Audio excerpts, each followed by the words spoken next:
otras familias, los semitas, los cuales eran parientes directos de esa familia, primos, tíos y nietos. La Biblia no es otra cosa más que el relato de continuos intentos de exterminio, es decir, de guerras hechas en nombre de Dios, el cual, por fortuna, no es Dios.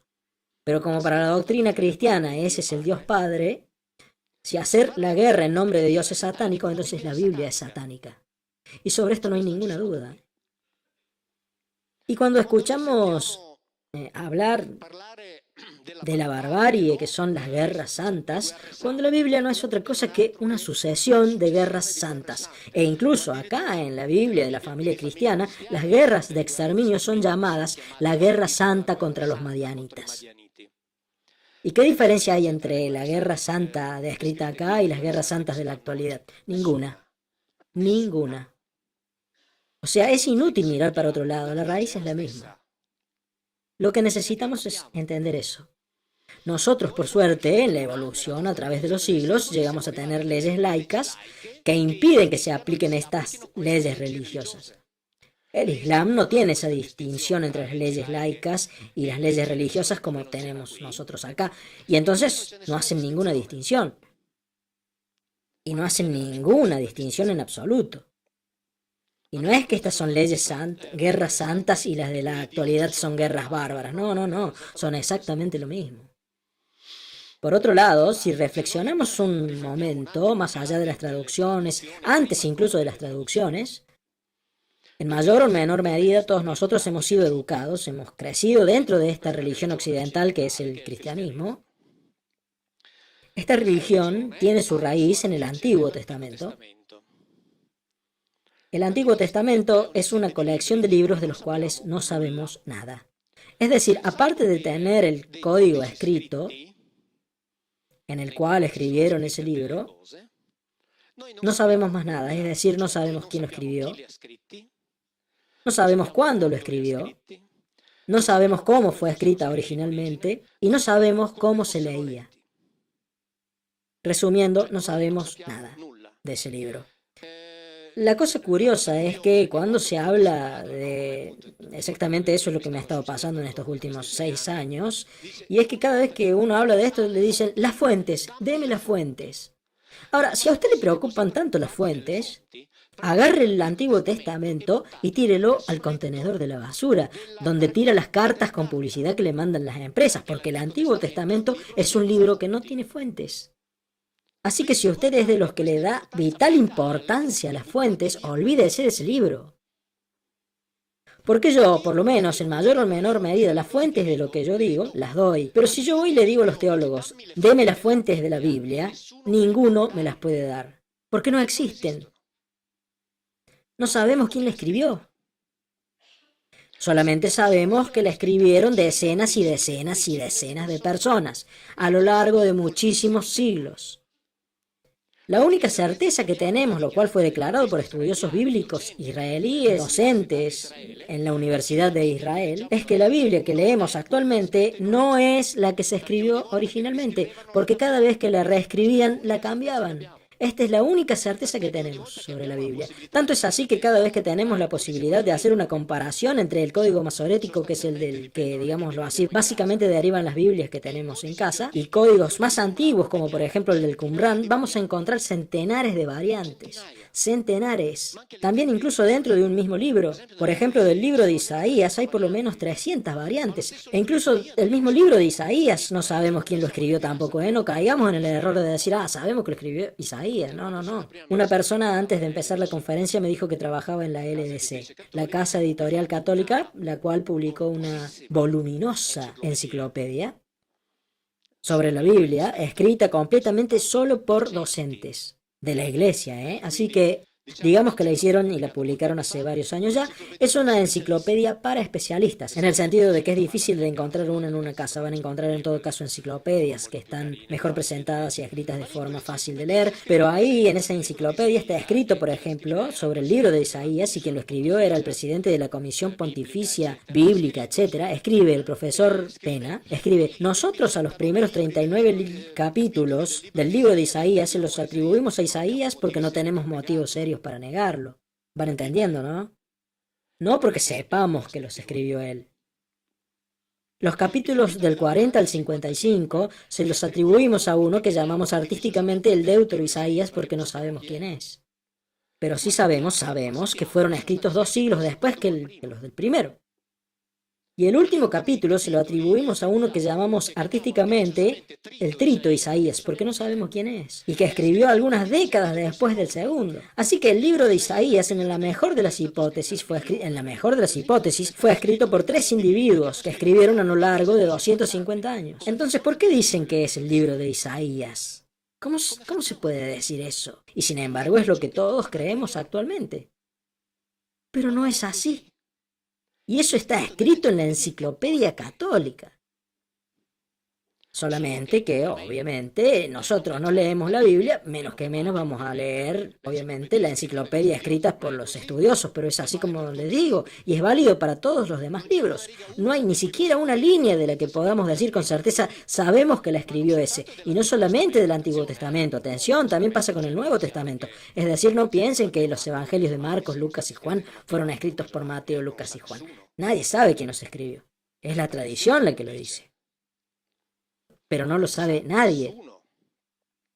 Hay miles de códigos evangélicos diferentes, y no estoy hablando de los apócrifos, estoy hablando de los atribuidos a los cánones.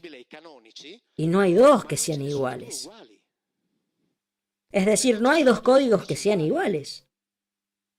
Así que la raíz de esta religión es esto que estamos viendo. ¿Vamos bien hasta ahora? Pero yo quiero ser bueno. Esta religión se predica con todas sus verdades, las cuales deben ser verdades de fe y por lo tanto, por decirlo de alguna forma, verdades indiscutibles, son predicadas por una estructura jerárquica que para ser bueno, en el 90% de los casos no conoce el idioma en el cual ese libro fue escrito. El Papa, los cardenales, los obispos, los teólogos, los catequistas, los sacerdotes, los párrafos, no saben el idioma en el cual ese libro está escrito, no lo hablan, por lo que predican basándose en traducciones. Y lo que me han dicho a lo largo de estos años es que, bueno, pero usted que es traductor debe saber que cada traducción tiene algo de tradición y no es perfecta, buenísimo. Pero si esto es verdad, no se aplica solamente para mí, ¿vale? También para usted. Y si cada traducción es una traición, usted está predicando una religión sobre la base de traiciones, porque usted no sabe el idioma en el que ese libro fue escrito. Y esta es otra cosa indiscutible. Y habrá algunos que dirán, pero también hay una Biblia escrita en griego, es verdad. La Biblia Septuaginta, que fue escrita en Egipto en el siglo III después de Cristo. ¿Y saben lo que dicen los judíos de esa Biblia? Que es una desgracia para la humanidad. Y esa Biblia es sobre la que se basa la religión greco-ortodoxa. Así que los cristianos greco-ortodoxos basan su creencia en una Biblia que para los judíos es una desgracia para la humanidad.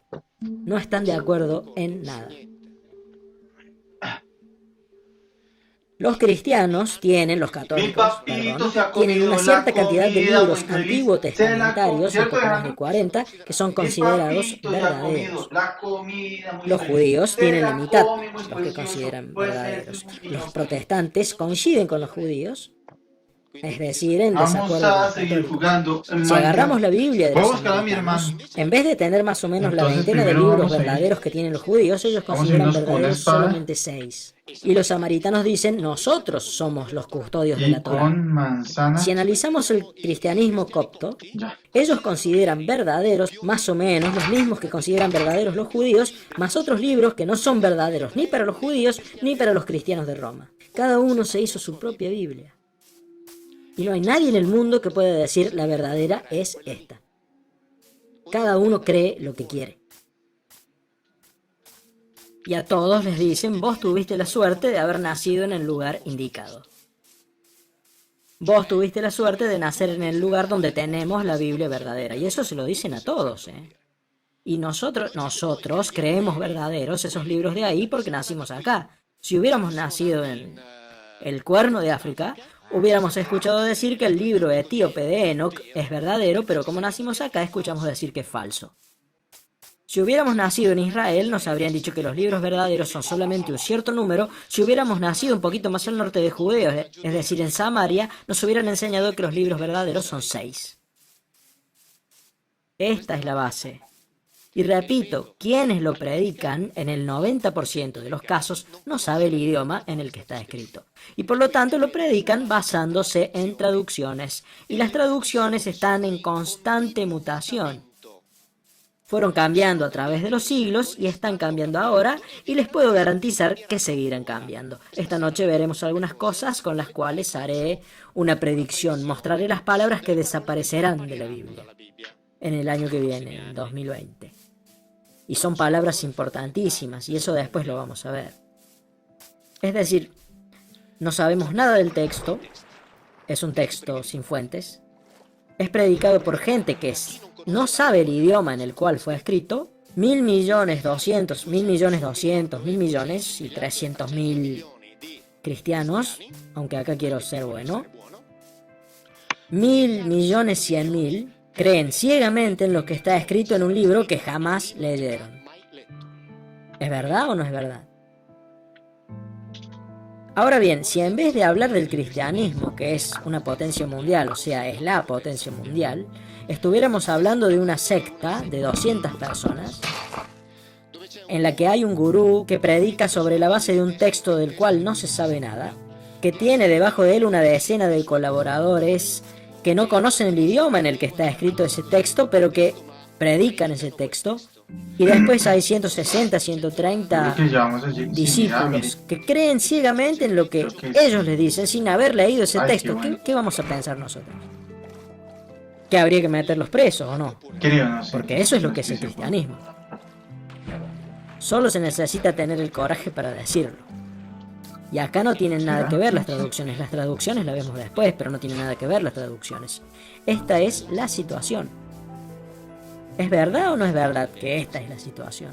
¿Cuántos de ustedes leyeron el Antiguo Testamento, a pesar de haber crecido en un entorno cristiano?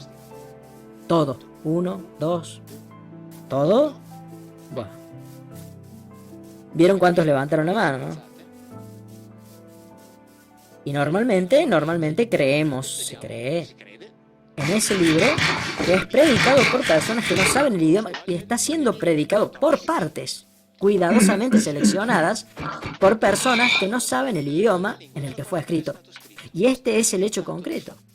De acá en adelante después se pueden hacer todos los razonamientos posibles e imaginables que deseen. Pero este es el punto de partida.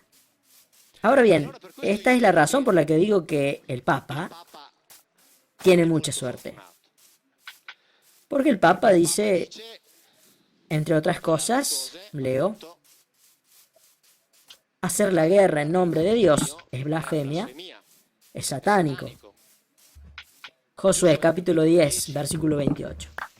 Aquel mismo día Josué se apoderó de Maqueda y pasó el filo de la espada a la ciudad y a su rey como había ordenado Yahvé. Luego Josué con todo Israel pasó de Maqueda a Libná y la atacó. Pasó por el filo de la espada a todos los que vivían ahí y no dejó a nadie con vida. Después Yahvé puso también a Laquis en manos de Israel, y ahí pasó a filo de espada a todos los habitantes. Y así Josué conquistó toda la región, la montaña, no dejó a nadie con vida, sino que consagró el exterminio a todos los seres vivientes, como había ordenado Dios. Ahora bien, si hacer una guerra en nombre de Dios es satánico, este libro es satánico. Dejémonos de joder. Porque los mismos que dicen que ir a la guerra en nombre de Dios es satánico, dicen que este de acá es el Dios Padre. Así que si este es el Dios Padre, este es un libro satánico. Y no estamos hablando de filología, de exégesis, estamos haciendo un razonamiento que puede hacer cualquiera, todos, sin ninguna complicación. Porque todos tenemos la misma inteligencia.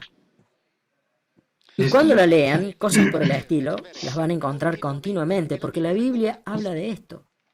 Nosotros tenemos que exterminar a aquellos de allá, porque tenemos que meternos allá donde están ellos. Punto. Si no te doy rápido, me matan. No hay otro significado. Uy, menos mal. No hay nada más. Y cuando tengan ganas, véanla Y cuando lean sin filtros Casi me los matan. salmos, van a ver que los salmos son cantos de guerra. Cantos en los cuales una familia se alaba a sí misma y a su comandante y le declara la guerra a los otros. Y cuando en los salmos se habla de salvación, se habla de la salvación pero de Y esa una bruja y un familia con creeper. respecto a sus enemigos.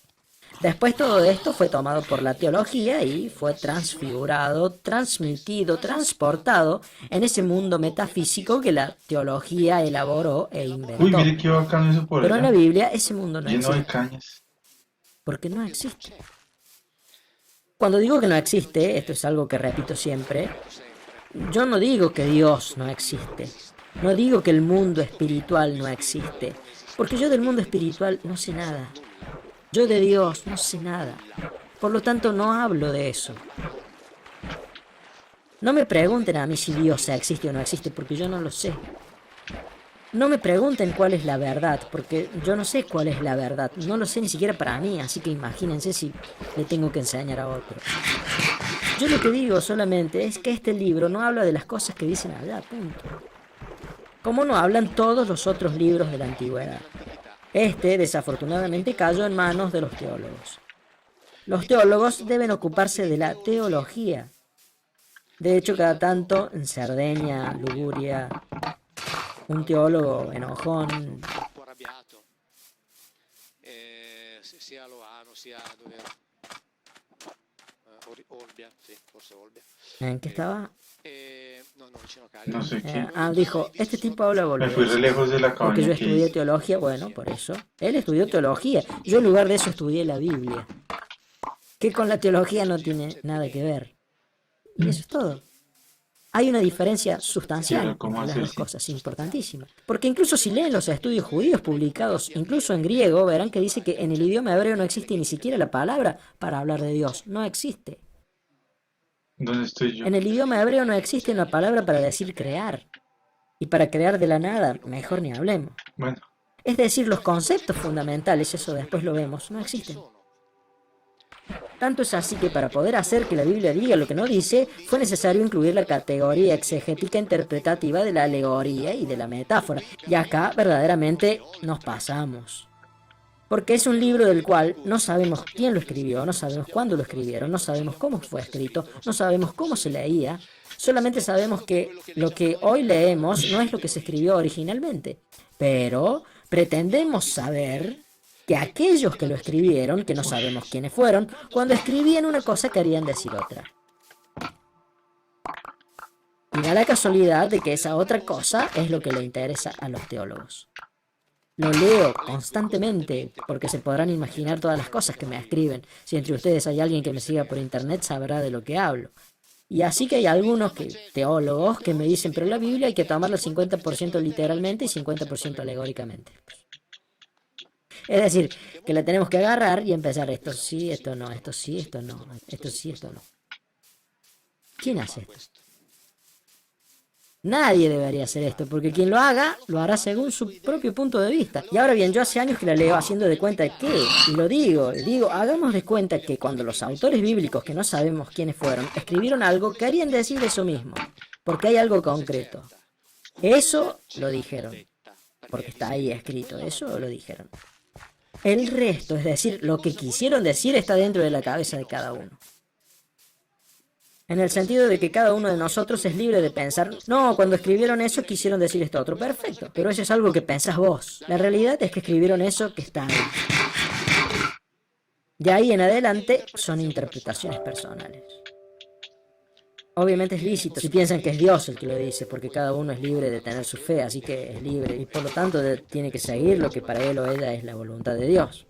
Pero atención, no podemos decir, no, eso que está escrito no vale porque quiso decir otra cosa, no. Lo que está escrito por el momento es lo que está escrito. Lo que quiere decir ya depende de cada uno. Lo que está escrito no.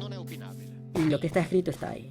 Y cuando acá dice, les cortaron el cuello a todos con la espada, quiere decir que los degollaron a todos. Y cuando lo lean descubrirán también que cuando tenían que destruir alguna de estas familias, el rey Saúl, que es el que destruye, digámoslo así, el pueblo de los amalecitas, era hijo, descendiente del hermano gemelo de Jacob. Una Es caverna decir, que tenaz, no era un enemigo, ¿no? Era el hermano gemelo de Jacob. Bueno, él es un hombre bueno y justo porque los exterminó a todos. ¿Y saben por qué fue castigado? Porque dejó con vida al rey. ¿Y saben por qué no mató al rey? Porque era un hombre bello. Y entonces Dios lo castiga. Porque se atrevió a dejar con vida a uno. Esta es la moral de la Biblia. O sea que si Dios te ordena que mates a todos, empezando por las mujeres y los niños, vos sos un hombre bueno y justo si los matás a todos. Si te atreves a dejar uno solo con vida, dejas de ser rey, porque Dios te castiga por haberle perdonado la vida a uno. Lean la Biblia. No den por seguras las cosas que yo digo, léanla. Cuando el Papa dice, y esto no lo dice solamente el Papa, sino que lo repiten todos los demás, porque el amor de Dios y la misericordia de Dios son eternas, Salmos 103:17. Esto es algo que se repite, está en los Salmos, en los Salmos. Salmo 136. Esta frase de acá, porque es eterno su amor, se repite un montón de veces en el Salmo 136. Pero resulta Uy, mire a dónde llegué. que en las Pascuas, el Papa, enfrente de su pueblo, dice que la misericordia de Dios es eterna. Por si no saben, él escribió un libro que se llama El nombre de Dios es misericordia. Entre otras cosas, cuando lean la Biblia, cuando encuentren la misericordia de Dios, por favor, muéstrenmela. Pero tiene que ser cierto, tiene que decirlo.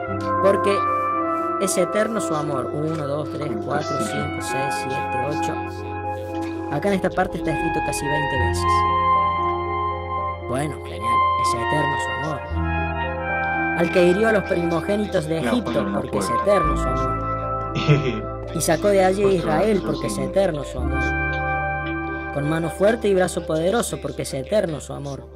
Y hundió en el mar rojo al faraón con sus tropas, porque es eterno su amor. Al que derrotó a reyes poderosos, porque es eterno su amor. Y dio muerte a reyes temibles, porque es eterno su amor. Al que dio sus territorios en herencia, porque es eterno su amor. En herencia a Israel su servidor, porque es eterno su amor. El amor de Dios es eterno porque asesina a los enemigos de Israel y les entrega sus tierras a Israel. Esto es lo que está escrito. Esta es la Biblia de la familia cristiana, no es mi traducción. Entonces, cuando dicen porque su amor es eterno y citan el Salmo 136, hay que levantar la mano y decirle, no, disculpe, acá dice otra cosa. ¿Me explica esto? Y todos aquellos de nosotros que, incluso también los que no han leído la Biblia, conocen la historia de la huida de Egipto y el cruce del Mar Rojo. Y ya que hablamos de traducciones que son traiciones, la huida atravesando el Mar Rojo es presentada como un gran y colosal milagro de Dios. Pero lamentablemente en la Biblia está escrito que atravesaron el Yam Suf, que significa el mar de cañas, era un cañaveral, no era el Mar Rojo.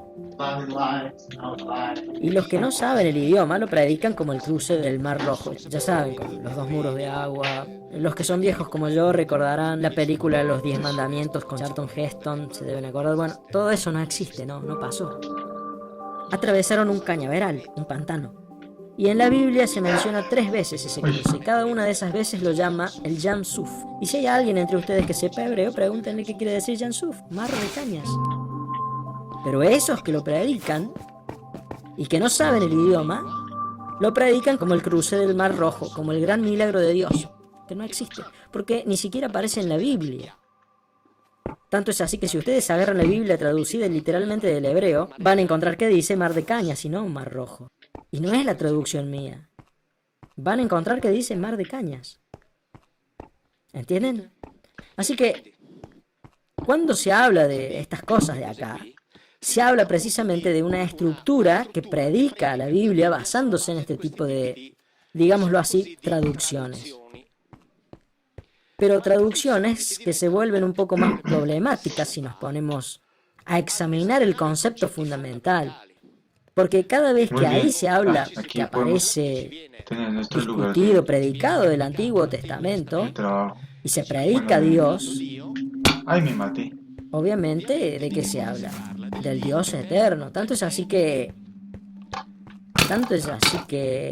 Uy. Ya que estamos, el nombre Yahvé, que es un nombre que sería mejor no traducirlo porque no hay ninguna certeza sobre el significado de ese nombre, así que lo más correcto sería dejarlo así como está. Pero con frecuencia en la Biblia lo van a encontrar traducido como eterno. Así que tienen que saber que cuando vean que en la Biblia que tienen en su casa vean el eterno, en hebreo dice Yahvé. ¿Ok? No dice el eterno, dice Yahvé. Todas las veces que encuentren, que son 91 veces, cada vez que encuentren la palabra eternidad, en la Biblia aparece la palabra en hebreo olam. Olam siempre se traduce como eternidad. ¿Quién quiere venir a leer acá de la primera fila? Este es el diccionario de hebreo y aramaico bíblico de la Sociedad Bíblica Británica. La palabra olam, esta es la edición italiana. Aquí mire, la palabra olam, que se traduce como eternidad, ¿qué es lo que está escrito en el diccionario? No traducir como eternidad.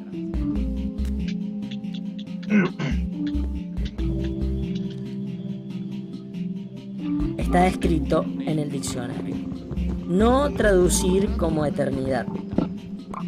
¿Y cómo lo van a encontrar traducido? Como eternidad, todas las veces. Y esto no está escrito solamente acá en el diccionario este. Después les voy a leer lo que dijeron los teólogos el 6 de marzo pasado en Milán. Está escrito en todas partes.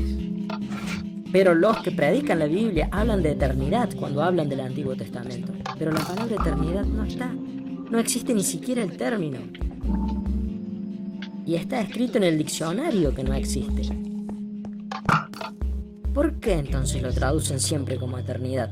Porque como la Biblia debe hablar de Dios, bueno, entonces, porque de acuerdo a la idea que los teólogos han elaborado sobre Dios, Dios es eterno. Así que por lo tanto la eternidad hay que meterla en algún lado. Lo que pasa es que no está la eternidad. No está porque la Biblia no habla de Dios. Después de lo cual Dios existe. Bueno, Dios existirá, yo no tengo idea, no opino sobre eso. Eso tiene que ver con la fe. Con esos temas yo no sé nada, no sé nada de eso. Yo solamente digo que la Biblia no habla de eso. No existe ni siquiera la palabra eternidad, pero ustedes lo van a encontrar siempre traducido como eternidad. Y los que lo predican como eternidad. Y yo no sé si los que lo predican así saben estas cosas o no. Y si no lo saben, bueno, pero si lo sabe, entonces está mintiendo. Porque si lo sabe, no debe hablar más de eternidad cuando lee eso en la Biblia. Sobre esto ya no hay dudas, porque esto está aclarado en el diccionario. Así también, si quieren leer una Biblia, lean la Biblia de Jerusalén, que es una Biblia que trae toda una serie de anotaciones de la filología dominicana, de la École d'études bibliques de Jerusalén, que es una de las escuelas filológicas más viejas, en el sentido de que fue fundada más o menos a mitad del 1800 en Cristo. Y así que tienen en la Biblia de Jerusalén la traducción común y después tienen las notas, que son extremadamente interesantes. Ahora bien, como la teología dice que Dios existe, entonces está bien, ¿okay? Que si Dios existe es eterno, que si Dios existe es omnipotente. Ahora bien, omnipotente en alguna parte de la Biblia debe aparecer. Y si ustedes buscan quién era el que tenía la Biblia, podemos buscar Génesis 17. Si agarran la Biblia y leen en Génesis 17, verán que cuando Abraham tiene 99 años, el Señor, que es una de las traducciones de Yahvé, lo llama y le dice: yo soy Dios el omnipotente. ¿Dónde es la espada? ¿Okay? Aquí está En la hebreo espada. dice: yo soy el Shaddai. En las notas de la Biblia de Jerusalén dice: la traducción omnipotente es errónea. El significado es incierto. Se ha propuesto Señor de la montaña, pero sería preferible decir Señor de la estepa.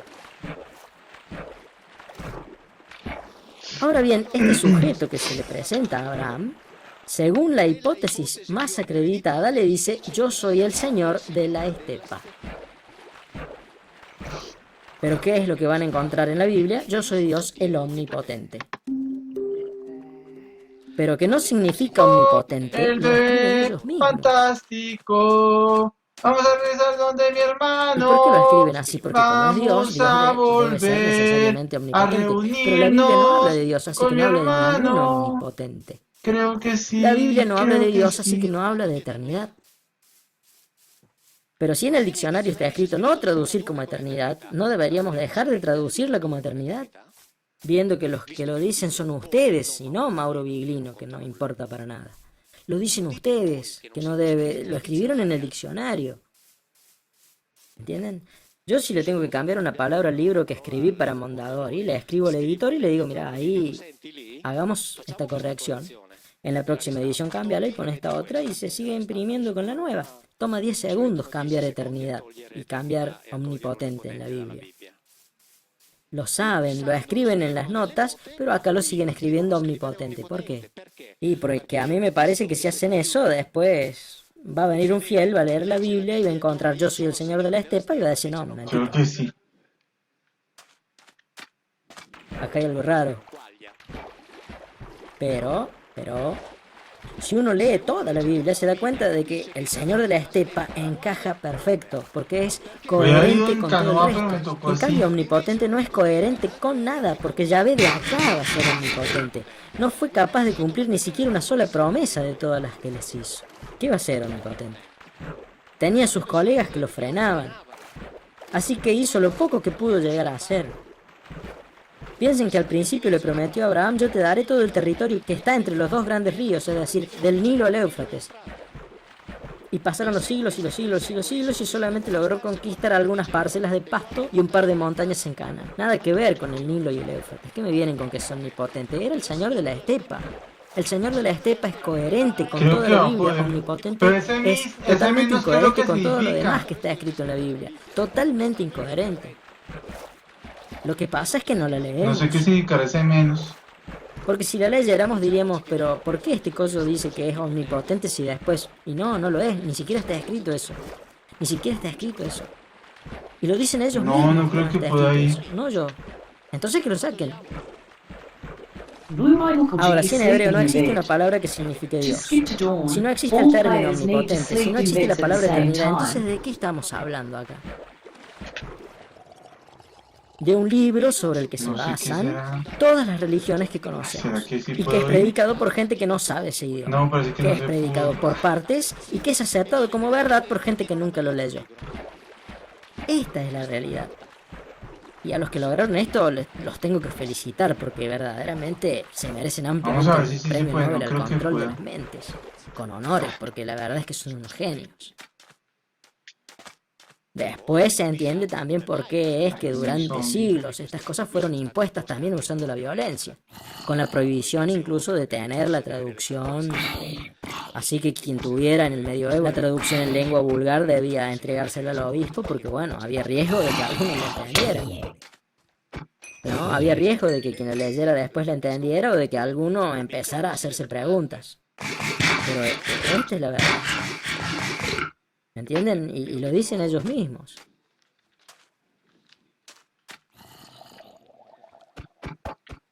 ¿Cuándo? A ver, vamos a hacer. El 6 de marzo en Milán, a propósito de eso, a fin de mes, estará lista y será puesta gratuitamente en internet la transcripción de todo el encuentro.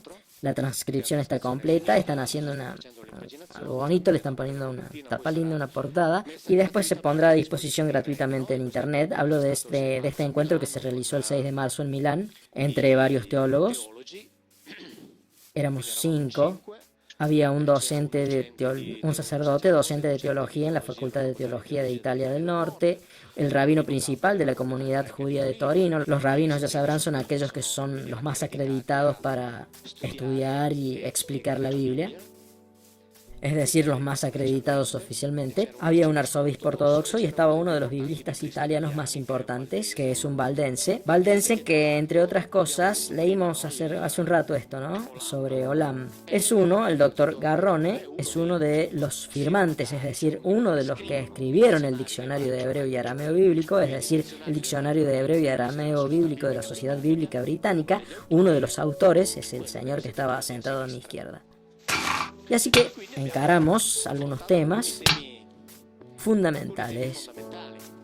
Al principio teníamos 4 preguntas iguales para todos, con 5 minutos para responder. Después vinieron las preguntas del público. La primera pregunta era la certeza, no les digo obviamente mi respuesta. La primera pregunta era sobre la certeza que teníamos sobre la existencia de Dios. El rabino principal dijo, no es posible, al menos en ciertos aspectos, hablar de una evidencia respecto a nuestro conocimiento de Dios. Por lo tanto, el creer en Dios sería una acción. No, creo que no, me tenemos toca caminar evidencias. mucho. Sigamos. El biblista valdense dijo, no puedo demostrar cuál es la fuente de ese conocimiento, no puedo demostrarlo. Pero si lo quieren, entonces aparece la certeza de que en ese libro resuena la voz de Dios. Si ustedes quieren, entonces aparece la certeza de que ese libro es la voz de Dios. Y mis primos fundamentalistas, es decir, los católicos, que piensan estar sirviendo a Dios, al divinizar las escrituras, están practicando la idolatría del papel. Está claro, ¿eh? Entendieron bien, ¿no? Lo pueden leer después si quiera, va a estar a disposición de todos. El teólogo católico, docente de teología, dijo, puedo decir de una forma tajante que es necesario no tener la certeza de Dios, porque si nosotros tenemos certeza de Dios, entonces Seguimos con la eso misión no es buscando a mi Dios. hermano.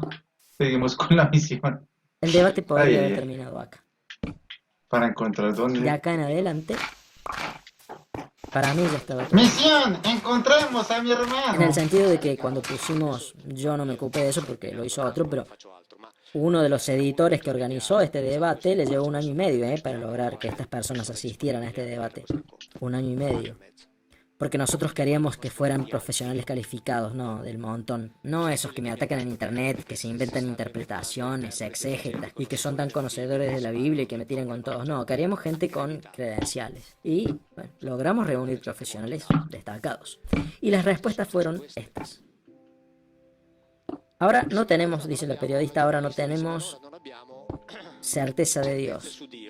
La segunda pregunta fue, ¿tenemos certeza sobre las traducciones? Y también ahí, porque ya saben, lo dije al principio, que para hacerle decir a la Biblia cosas que no dice, se introdujo la categoría de alegoría y de metáfora.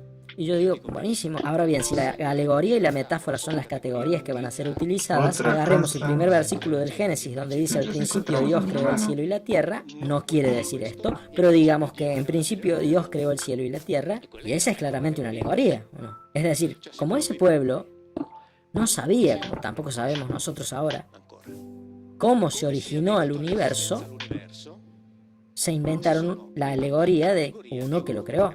Ah, no, eso es verdadero, eso se lee literalmente. No, momentito.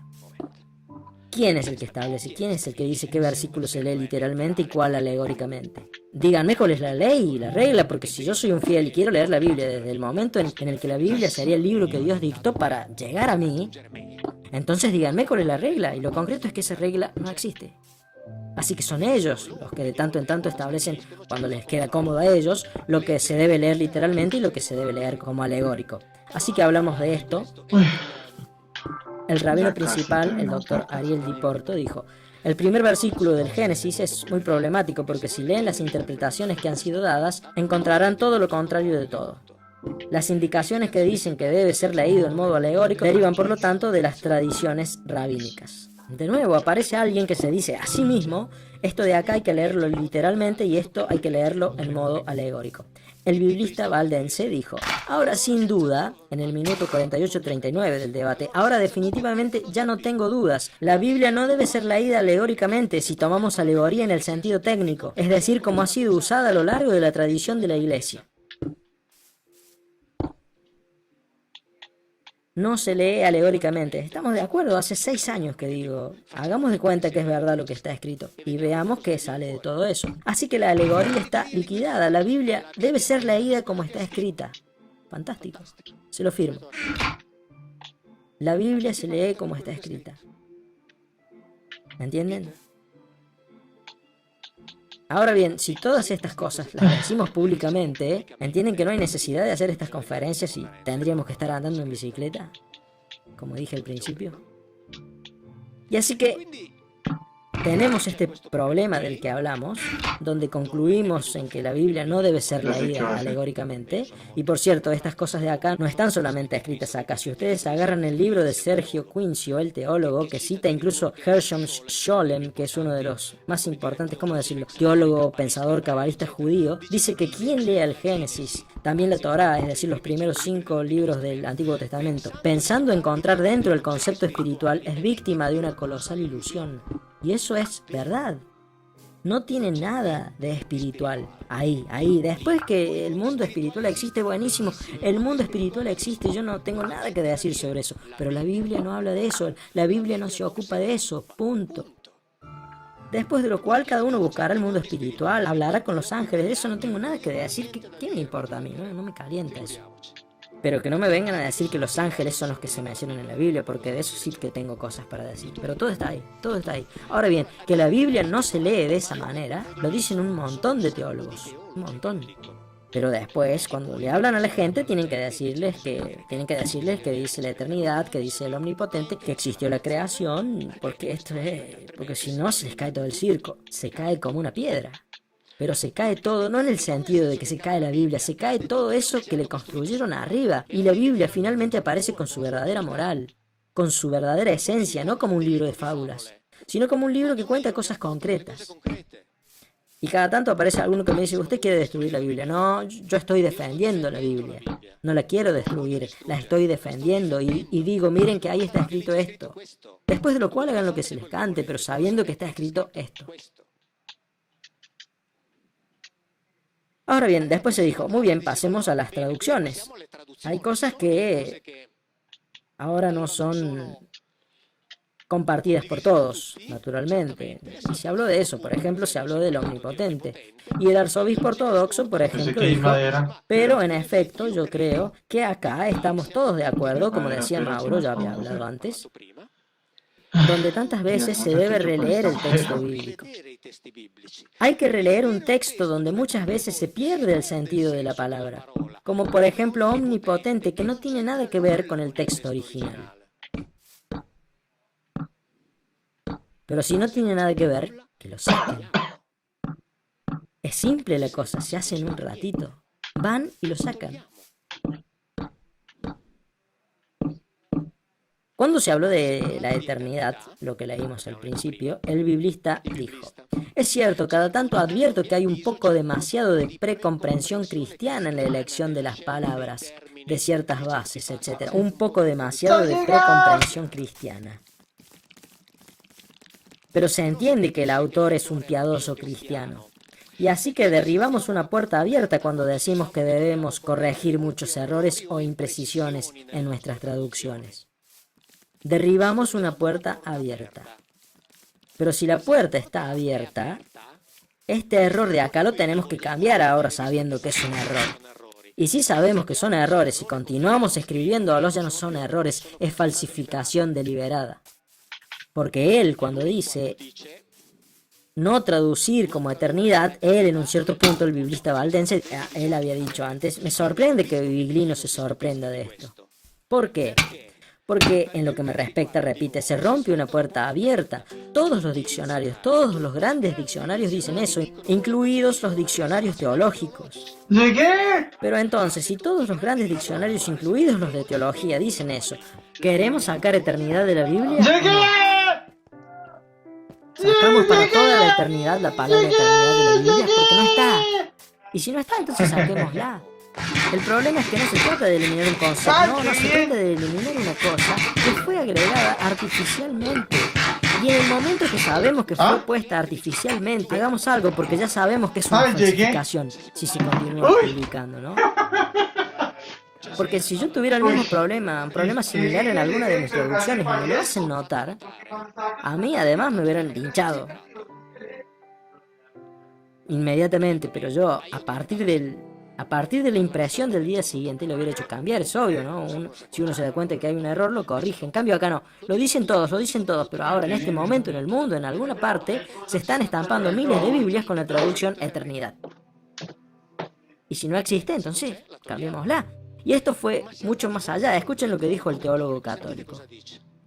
En el mundo semítico no existe el concepto filosófico metafísico, no existe el concepto ni de la eternidad, ni de la inmortalidad. Este concepto de la creación de la nada es una visión que es completamente ajena a la mentalidad semita.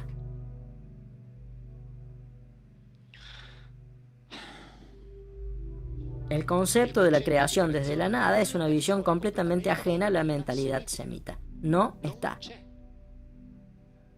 Y si no está, entonces basta, no está.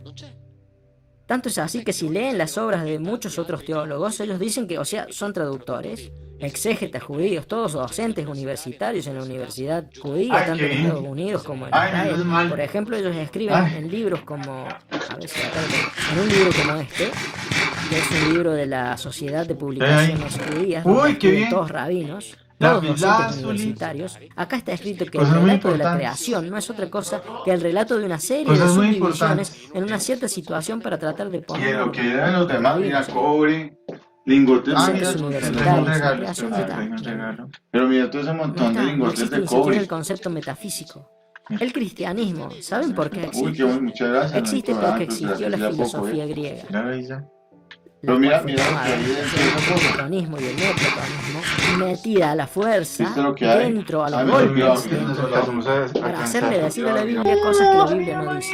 Si no hubiera existido la filosofía griega, el cristianismo no existiría, el judaísmo sí, Es que estoy acá con, porque el como estoy acá, judaísmo no puedo tiene brincar. nada que ver con la filosofía griega. Esto La no- filosofía griega fue el instrumento acá. gracias al cual Mira, fue creado el ahí, pensamiento cobre religioso y cristiano, lapislázuli, metiéndolo a hay la picas, fuerza hay dentro de espada, la Biblia. necesito picas.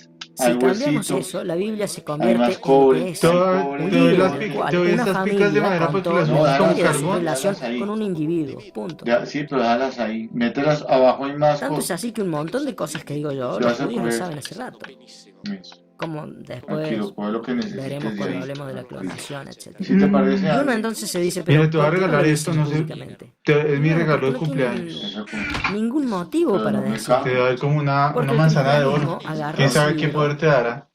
que era, por cierto, el relato de la relación entre una familia, no del pueblo judío, sino de la familia de los israelitas, porque los otros judíos fueron descendientes de la misma familia de Abraham, fueron exterminados. Así que atención, porque no hablamos de todos los judíos, hablamos de los israelitas, los descendientes de Jacob. Bueno, que me voy a ir fueron a hacer nombrados una como Israel, actividad. de la relación entre este sujeto, Yahvé, y ellos, punto y Específica. aparte, se terminó. Así que fue tomado, se lo transformó en algo Ay, que no las era, cañas no y las este Yahvé traje. fue transformado en el Dios omnisciente, trascendente, omnipotente, etcétera, etcétera, etcétera. Y así que los judíos dicen, o sea, que ustedes inventaron, primero nos robaron el libro y después inventaron lo que se les dio la gana, ahora crean todo eso que se inventaron. Problema de ustedes. Nosotros no tenemos por qué explicarles nada. Nosotros sabemos, dicen ellos, qué cosa es la Biblia. Es nuestro libro. Después ustedes se lo robaron, se construyeron todo lo que se les dio la gana, así que ahora siguen creyendo todo eso que se inventaron. ¿Qué nos importa a nosotros? Pero, ¿por qué no me sale la antorcha? el Papa No me sale Francisco esta anduvo por, calabaza. como hace periódicamente, Yo por la tengo sinagoga carpas de en la Roma y se cocina, encontró ya con la el rabino cargué, principal no de la me salió. comunidad No, no las judía cargué a mí. en Roma, el ¿Cómo se rabino cargará? No sí, sé. Pero mira todo lo que hay, si ves que hay un montón de cosas, pero no están de acuerdo. si viste en que hay un nada. montón de cosas. Mira, estas bellezas son importantes. No, El pero rabino mira que hay Ricardo un montón de de cosas lo que Seni necesites. Ah, mira, el reloj se Creo que hace lo con... tengo por acá Mira, escrito. A ver, Sí, con 2 de oro. Yo te voy a dar cosa 2 de oro, estupenda. que ya las nosotros tengo. no recibimos Yo las al Papa, conseguí lo pueden por allá en corroborar mis porque me parece travesías. que está en internet. Nosotros Pero no es que- recibimos es al que Papa no para hablar tengo- de teología. O le coloco en el La baúl, fe te lo no pongo es ahí en el objeto baúl. ni de tratativas ni de Mira debate el grande, político. mira el grande y espacio. Como No, diciendo, aquí, porque mejor de esto no no está Ah, hablemos. Ahí. Mira, mira, Porque hay si más. se ponen Eso a es lo que- hablar, mira, por la estos gente dos entiende que lingotes no si están de quieres acuerdo y con Ay, con sí, nada. salada. estas picas. Y ese es Y si la picas. gente entiende que entre la Este. iglesia romana y el judaísmo, que Este comparten la salado. Biblia, no están de acuerdo en nada, la Tengo, gente se va a mira, poner a hacer me la preguntas. paso con una, Porque van a con 2 decir, ¿cómo es camas, posible mira, que hayan llorando empezado con con 2 el mismo camas. libro y después, ¿Qué hay acá? porque es obvio? Ah, Porque bueno. para uno de ellos ese libro es una No, no. cierta cosa bien toca ir a- concreta, pero a los Listo, voy a otros les remodelar hizo el falta sitio. inventarse algo igualmente preciso, pero preciso desde el punto de vista de su Estás fantasía. agachado, Y así que ¿qué por estás eso haciendo? de estas cosas ellos no hablan. en el De los cristianismo, recuerdos. Para nada. Entre ellos. Especialmente Por cuando acá hay un están en esqueleto. público. Porque incluso cuando la iglesia le dice a los judíos, ustedes son nuestros hermanos mayores en la fe, yo les soy sincero, si yo fuera judío les diría no. O sea, lo dicen igual, pero no públicamente. Yo voy a guardar esto Yo con aquí tu en fe no este tengo nada baúl que ver. para... Vos me robaste un libro. Yo con la fe que construyeron sobre ese libro no tengo nada que ver porque ese libro habla de mí, no de vos. No de ustedes. Habla de nosotros, de la familia de los israelitas. Esas son promesas para nosotros. Y si nosotros cumplimos con nuestra parte del pacto, después Él cumplirá la suya, pero que tiene que ver con nosotros. Aquí no con guardé el mundo mucho, de la aquí guardé cristiandad, todo que es un mundo construido ¿Mi artificialmente. qué? ¿Mi vaina? Por eso es que no discuten de Pues ahora, teología, menos que menos. saco es madera. Porque de otra manera la gente Y se da aquí. cuenta y la gente no tiene Se que ve muy entender bacano, se ve muy chistoso. Mira. que no estamos de acuerdo en nada. No, es un ebook. Un ebook con armadurita. Y Escriben el debate ahí. continuó y llegamos a un concepto, y acá sí nos entendimos un poco más porque tenía que ver específicamente con el cristianismo. Ahora nosotros sabemos que, en resumen, la doctrina dice, nosotros somos los pecadores porque nuestros antepasados cometieron el pecado, el considerado pecado original.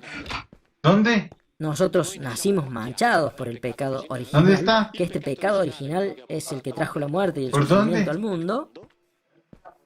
Y que por lo tanto nosotros debemos vivir con la esperanza de que a través del mediador nos Ay, mire, podremos sí, los reconciliar lleva. con él. Pero parece que le mataron una El cual, llama porque a través hay del una envío pita, de no su tiene hijo, una pita. que fue enviado acá para ser Le mataron una torturado, llama, uy, se lo asesinado llevó y todo loco después el mercader. resucitado, podremos tener una esperanza Cuidado, de aquí acceder está a la todavía vida un eterna creeper. que teníamos antes. Pero la eternidad en la ¡Cuidado! Biblia no está. Cuando se habló del pecado original, la pregunta respondió ¡Agarra un primero creeper! el rabino principal. Acá se pone dificultoso hablar porque no quiero ofender la sensibilidad de nadie. Porque para los judíos el pecado original no existe. Porque en la Biblia no está. Y por eso él dice, con razón es dificultoso hablar de esto porque no quiero ofender, habiendo cristianos que creen en el pecado original, era incómodo. Así que por eso dice, no quiero ofender la sensibilidad de nadie. ¿Subiste de curioso? El pecado original es un concepto que empezó a introducir el apóstol Pablo en la carta a los romanos, donde dice que por culpa de un hombre, Adán, el mal, el sufrimiento, vino al mundo, y que gracias a este otro hombre, que sería Jesucristo, se vuelve a tener la esperanza. Así no me que el hagas concepto poner del una pecado escalera ahí. original comienza a elaborarlo Pablo, y después lo tomará San Agustín de Hipona, y ahí comenzará la gran fábula. El biblista valdense dijo, ya sabrán que el pecado original es el de la desobediencia, ¿no? De Adán y Eva. Ahora bien, entre Génesis 3, donde está el relato de esta desobediencia, y Romanos 5, la carta a los romanos escrita por Pablo, en la cual el apóstol Pablo dice que por medio de un hombre la muerte entró al mundo, ¿Qué estoy haciendo no hay operación coincidencia. aumento de Y muros más para bien, techo. uno al leer a Pablo se puede preguntar Y luego de dónde voy a- sacó esa idea. A poner vidrio. Y yo El estoy de acuerdo vitrio, con el él. vitrio. Entonces paremos esta farsa, ¿no? Empecemos a preguntar de dónde sacó esa idea desde el momento en que no está en la Biblia.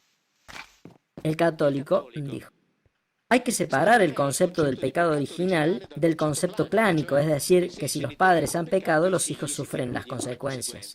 Una situación de este tenor, según mi punto de vista en el Nuevo Testamento, es ampliamente contradictoria, pero también desafortunadamente es ampliamente usada por la teología.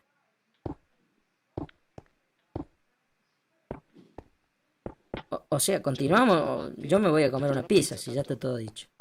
No está la palabra eternidad, no está omnipotente, no está inmortalidad, no está la creación desde la nada, no está el pecado original. ¿Y de qué estamos hablando entonces? Y eso es lo que vengo diciendo desde hace 6 años, de un libro de historia común y corriente, uno de los muchos libros de historia que la humanidad escribió a lo largo de su historia. Y se acabó ahí. No está el pecado original.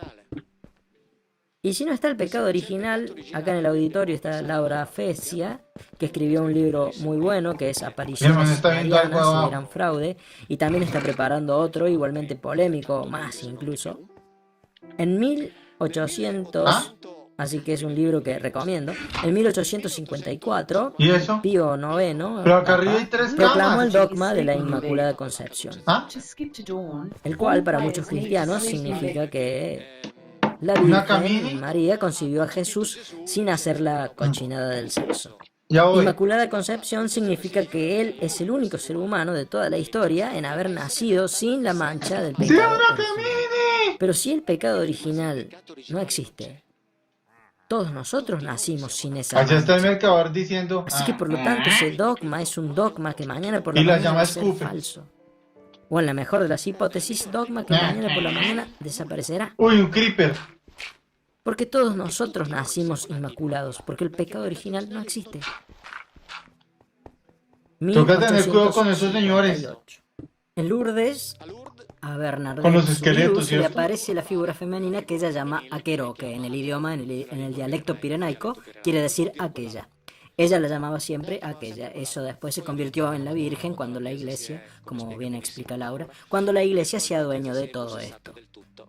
Y aquella dijo 4 años después del dogma, yo soy la Inmaculada Concepción.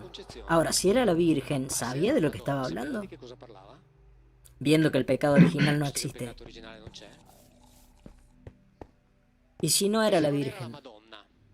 ¿no será que le hicieron decir a aquella lo que no dijo porque le servía a la Iglesia? Alla Chiesa. Que alguien avalase ese dogma que dogmatizaba la nada.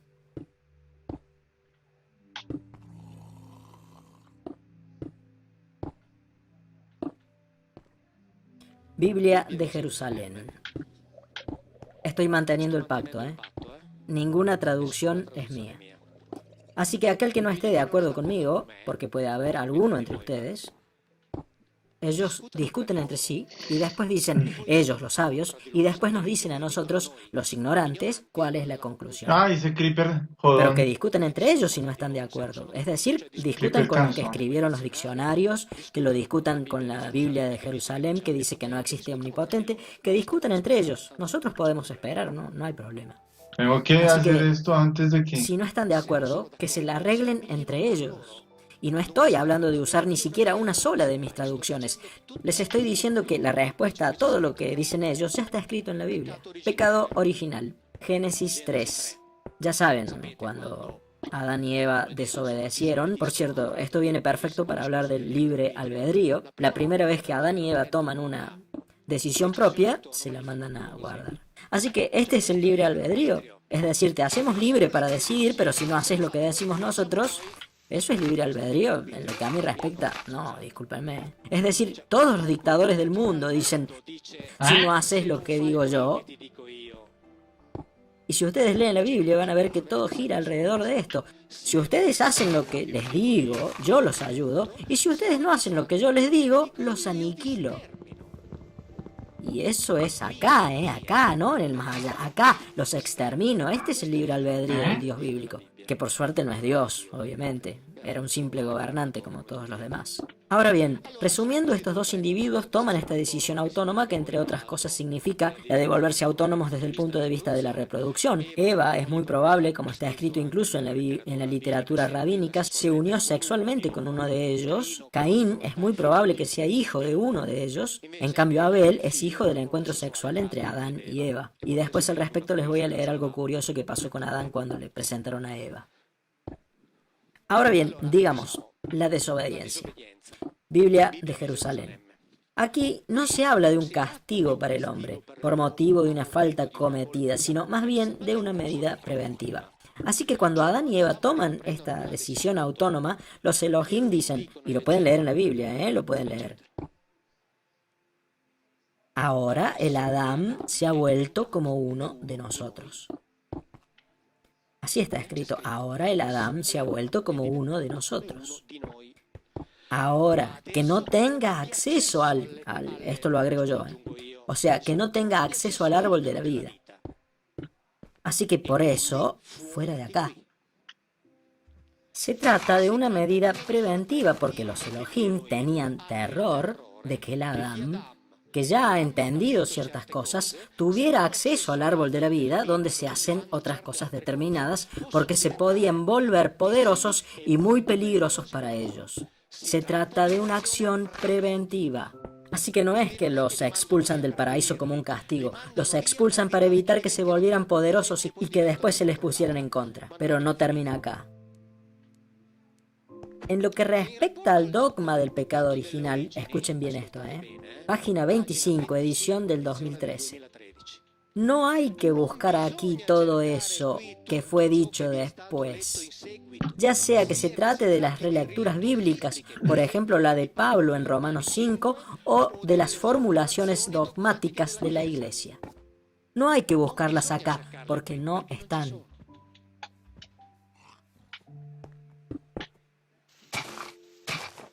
No hay una palabra que signifique Dios, tampoco una para eternidad, tampoco omnipotente, tampoco creación, tampoco inmortalidad. No existe el pecado original. ¿Hay necesidad de decir otra cosa? Y no estoy hablando de ninguna traducción en particular. Estoy leyendo lo que escriben ellos. Y desde hace un tiempo yo vengo diciendo que hago el trabajo de un idiota. Es decir, el trabajo más estúpido del mundo. Yo leo lo que está escrito. Yo leo lo que ya está... Es un trabajo de idiota, en serio. Leo lo que ya está escrito. Así que ahora no existe ninguna de estas cosas que mencioné. Y ahora llegando a este punto, la pregunta obligada es, pero si no hubo creación,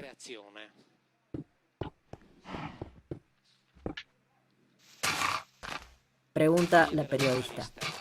De acuerdo con la lectura bíblica, ¿se puede hablar entonces de una creación de Adán? El teólogo católico dice, Adán fue, puntos suspensivos, fue hecho, eso es algo bastante diferente. La periodista dice, entonces en eso está de acuerdo con Mauro Bigli, ¿no? No, quise decir que fue con otra cosa, salió de algo, si queremos mantener la alusión, una posible alusión a que el hombre fue hecho a partir de otra cosa, sí, que se hizo a partir de otra cosa. Lo que me parece es que no podía seguir hablando. O sea, el hombre no fue creado, fue hecho a partir de otra cosa, exactamente como dice la Biblia. Es decir, nosotros somos organismos modificados genéticamente. Y cuando hicieron a Eva, ahora bien, la Biblia al respecto dice claramente una cosa. Quien tenga la Biblia, que busque Génesis 2, Uy, versículo 23. estoy ahora. O sea, nos dicen que la ¿Te lo Biblia dice recuerdas? el hombre fue creado en el paraíso terrestre. Por empezar, el hombre no fue El mercado creado. no La Biblia ni asesinar siquiera puertas dice que porque haya está pasado en perdido. el paraíso terrestre, sino que dice que los Voy a Elohim ir por tomaron harina al ya. Adán Y y por- lo pusieron en el Gan Eden. Y crearon Entonces hacha. el Adán fue hecho en otra parte y después lo agarraron y lo llevaron a ese lugar. Y llevaron solamente los masculinos, el Adán. Somebody Y por eso tell en la me Biblia el aparece perro con el ya no- artículo, es decir, como el Adán, porque no es que era el nombre de uno de ellos, sino que implica una especie. Pues yo voy a estar acá. Y se llevaron a los masculinos, porque dice la Biblia, para que custodiara y Sí, trabajara porque voy a ese lugar. trabajar la hora de Después dice la salir. Biblia que después de un tiempo Dios se da cuenta, porque parece que no sabía, No sé. que la compañía de los animales para el Adán no era suficiente. Ah, sí. Le vienen con retraso las ideas a Dios, Mira, no aquí, lo acá. puedo prever, parece. Ah, sí. Y así que decide hacerle a la mujer. Y para hacerle a la mujer, Bueno, como claro, escriben los genetistas con los cuales estoy colaborando y que lo están escribiendo en el libro, utilizaron un protocolo más, y- de clonación que es igual al que tenemos Ah, nosotros tengo hoy. que ir Salvo a un por paso intermedio que en la Biblia no se menciona, podemos una hablar hacha de eso de después si piedra. quieren. Así que entonces ponen al Adán en un sueño inducido profundísimo, le sacan una cosa de una parte lateral curva, que aparece traducida como costilla, cierran la carne donde hicieron la extracción y con eso que extrajeron crearon a la mujer. Y se la presentan a Adán. Mi hermano ya terminó de ver La las Biblia, enseñanzas que de es David una Wilcock. síntesis de relatos mucho más antiguos, en los que este proceso está descrito mucho más detalladamente, se dice que deciden hacer a la mujer y entonces la hacen. Yo fui a comer a la casa de Laura Fezia, la escritora de quien les hablé hace un rato, y le dije, Laura, esta vez la pasta te salió en el punto justo. Lo que quiere decir que todas las otras veces no me escuchaste. No es cierto, ¿eh? Era para hacer una... Yo le digo, Laura, esta vuelta la pasta te salió perfecta. Los Elohim le presentan la mujer al Adán y el Adán dice, traducción de la Biblia de la familia cristiana, ahora el Adán dice, esta vez es hueso de mis huesos y carne de mi carne. Ahora, esta vez. En hebreo está escrito con el artículo. Esta es la vez. Y los judíos que lo traducen al inglés lo traducen como finalmente. O sea, finalmente. Esta que tengo acá es la justa. Es decir, todas las que me dieron antes, no. Y en la literatura rabínica está escrito que él rechazó otras hembras. Y acá aparece un juego de palabras que es magnífico. Y cuidado que esto está escrito en la Biblia que tienen en su casa, no en la traducción mía. Solamente la tienen que leer prestando un poco de atención, porque es un libro fascinante, es un libro lleno de cosas increíbles. Esta vez es hueso de mis huesos y carne de mi carne. Las otras no le gustaban. Y me imagino a Dios diciendo, bueno, por fin esta de ahora anduvo bien. Y así que por eso será llamada, a propósito esto en italiano no encaja, tanto es así que acá precisamente escriben la palabra en hebreo. Por eso precisamente acá dejaron las dos palabras en hebreo. Así que será llamada donna, varona, mujer, lo cual en italiano no encajaba para nada. En hebreo, en cambio, se puede entender perfectamente. Será llamada isha porque del ish fue sacada. Ish significa individuo masculino. Isha es la unión de la terminación femenina con el masculino ish. Así que salió de un ish, por lo tanto es una isha. Algo así como decir salió de un hombre, así que es una hombre. Dice, esta vez por fin la hicieron de mí. Esta de ahora está bien. Acá lo dice, y continúo con el pacto. Y aclaro otra vez, solamente hay que leerla. Repito, todos tenemos la inteligencia para entenderla, todos por igual. No vamos a tener ningún problema, solamente hay que leerla con un poco de interés, con un poco de atención, si es posible liberándose de esos filtros que hayan sido puestos antes, por los cuales uno lee y esta vuelta es hueso de mi hueso, carne de mi carne. No, momentito, esta vez, eso quiere decir que hubo otras veces que no. Así que sobre esto no puede haber dudas. Ninguna duda, las otras veces no. Ahora bien, Adán fue fabricado. No está omnipotente, no está eternidad, no está el pecado original. En el año próximo, 2020, parcialmente lo van a ir haciendo. La iglesia va a abandonar el Antiguo Testamento porque ya no lo pueden defender más. En el 2008 ya la congregación de culto del Vaticano mandó una circular que pueden encontrar en internet, no es ningún secreto, a los obispos y a los sacerdotes diciéndoles que no usen más en la liturgia el nombre Yahvé porque no es cristiano. En el 2008. Y es correcto. Y gradualmente, conforme pasa el tiempo, o sea, ellos lo saben ya desde hace mucho. Lo que pasa es que debido a las formas de comunicación actuales, todo se está viralizando y ya no lo pueden controlar más como hacían antes, hasta finales de los años 50 o 60. Así que por eso el Antiguo Testamento gradualmente será abandonado. ¿Qué habrá acá? Porque ya no lo pueden sostener más, obviamente, porque lo que dice ahí es muy evidente. ¿Ah? Así que después de eso, todo se centrará en el Nuevo Testamento. Ya era el hora, problema sí. es que como el Nuevo Testamento existe, o mejor dicho, ese personaje de ahí, la figura de Cristo, Yo también tenía existe carbón. como hijo del Dios Padre,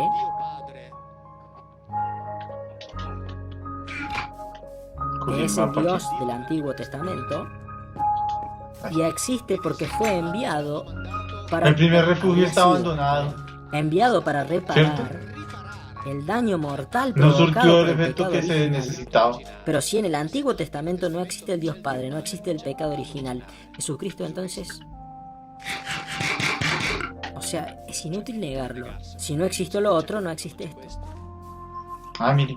No se puede decir, bueno, abandonemos eso y centrémonos en esto. Centrémonos en esto si la gente continúa sin pensar. Pero si pensaran no se podrían centrar ni siquiera en esto.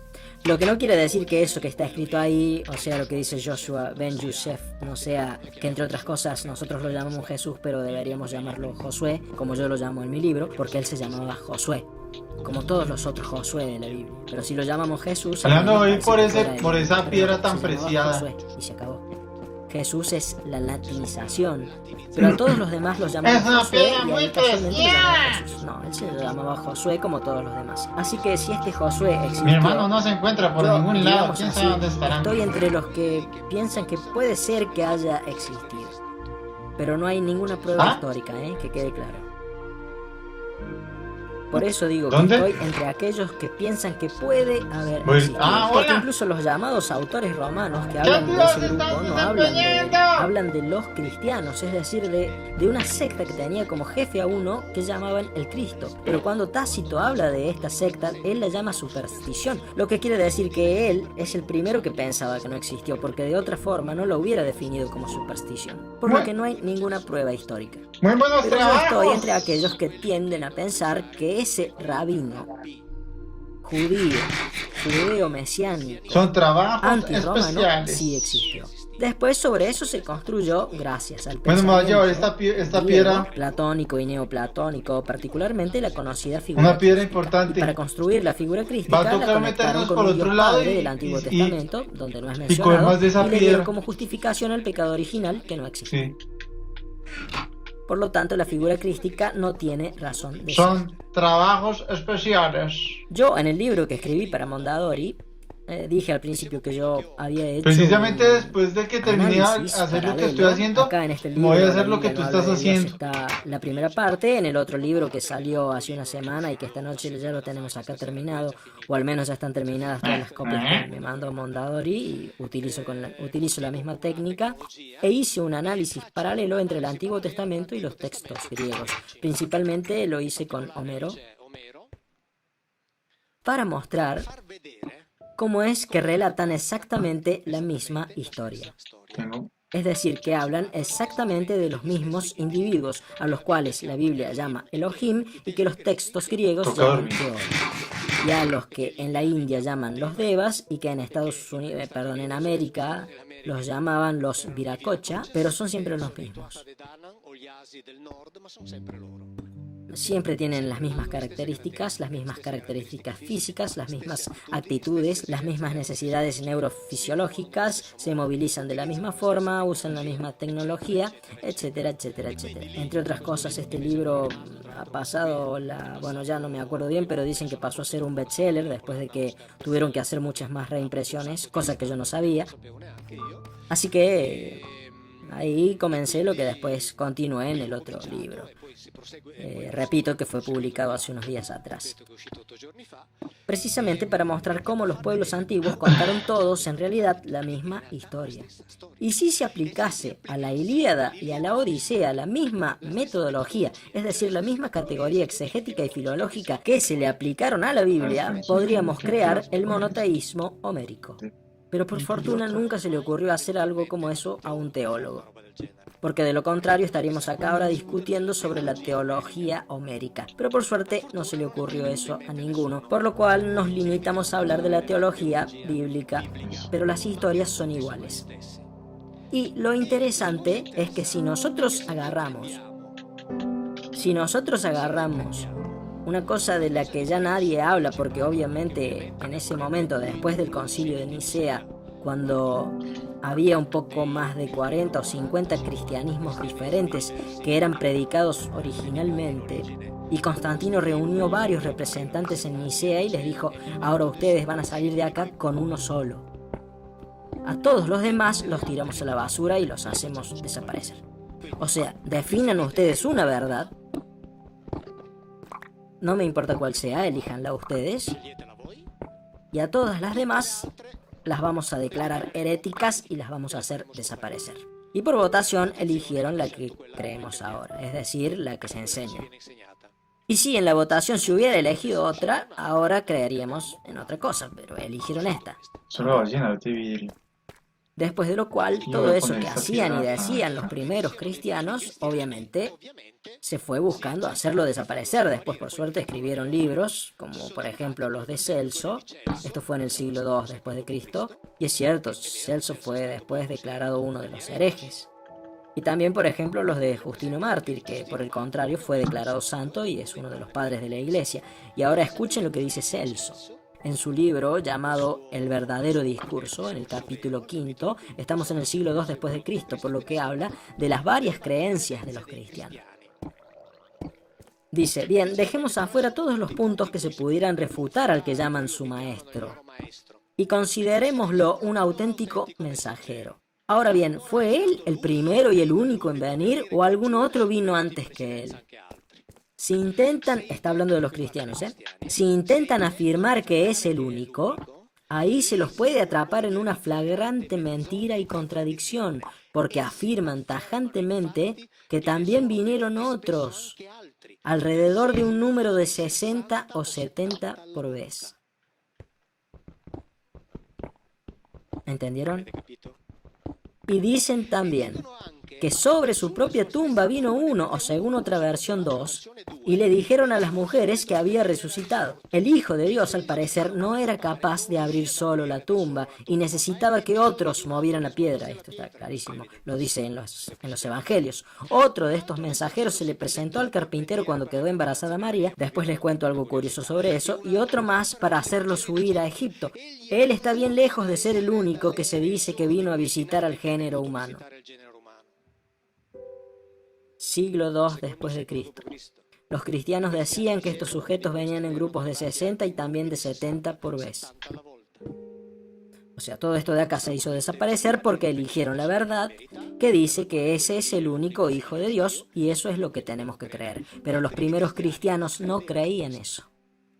Justino Mártir, padre de la Iglesia, santo. En su libro Apología del Cristianismo, digamos que era coetáneo de Celso, le escribía al emperador Antonino Pío. Le escribía al emperador Antonino Pío para decirle, pero ¿por qué nos persiguen a nosotros los cristianos? ¿Por qué? Y escuchen lo que le dice. El nuestro, es decir, en el que creemos nosotros, es como el de ustedes.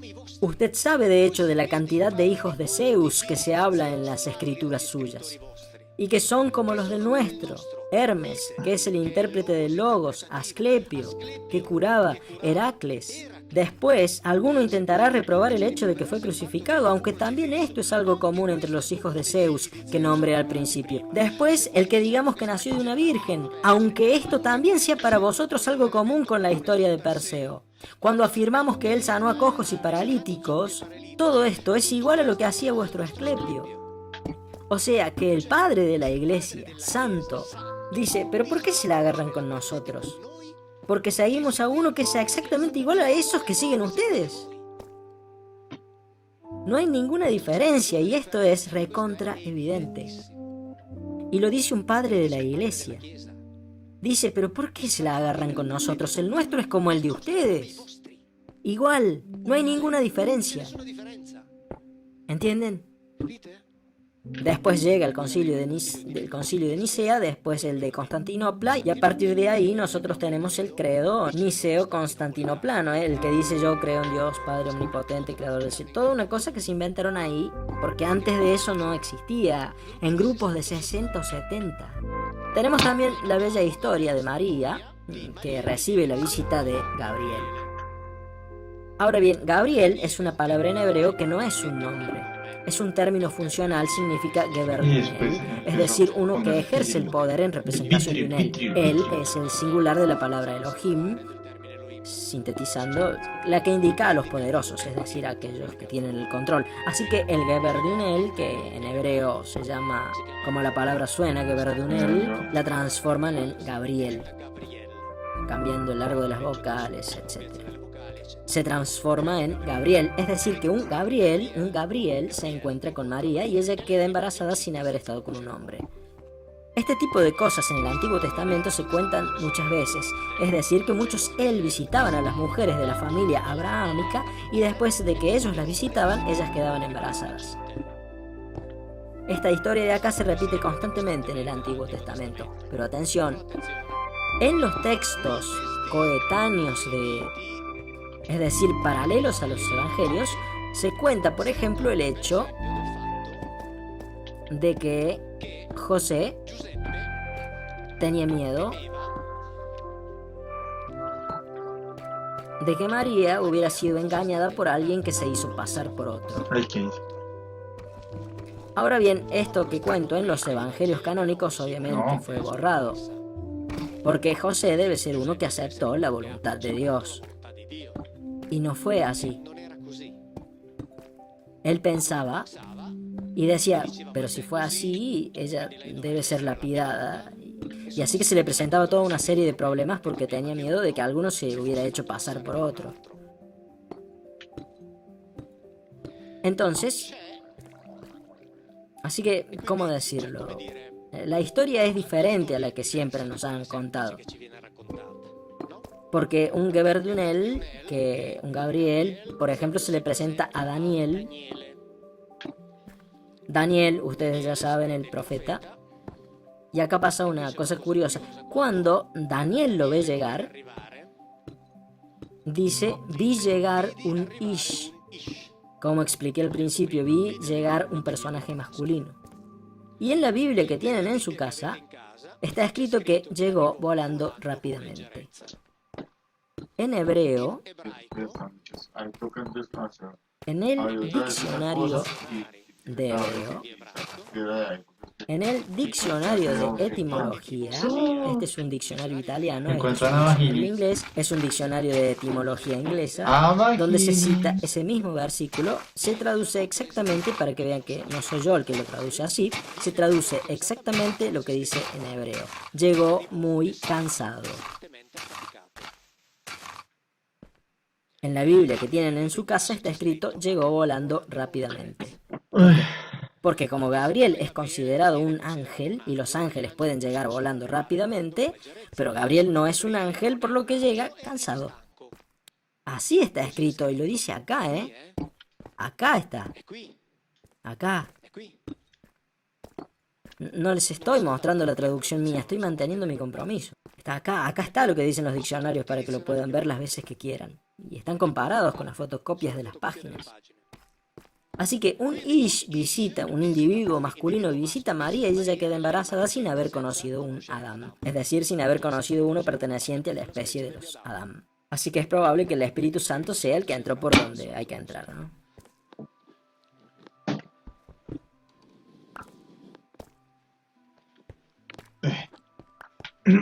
Y el jesuita Jean Danielou, académico francés, teólogo, Teologo, profesor en el Instituto Católico de París, dirigió un estudio sobre la figura de Gabriel di Gabriele. y sobre la figura del Espíritu Santo. Como saben, en el Evangelio está escrito que el Espíritu Santo cubrió a la Virgen con su sombra y ella queda embarazada. Bueno, él dirigió un estudio completo, acá lo simplifico, para decir que el Espíritu Santo Spirito Santo no es otra cosa que la transposición cristiana del relato judío de Gabriel, Gabriele, jesuita, gesuita, académico de Francia, Francia. docente en el Instituto Católico de París. Gabriel es el Espíritu Santo es la transposición en términos cristianos de la figura de Gabriel. Así que, jesuita, etcétera, etcétera, etcétera, dice que cubriendo a la Virgen estuvo Gabriel. ¿Y qué es lo que los cristianos llaman el Espíritu Santo?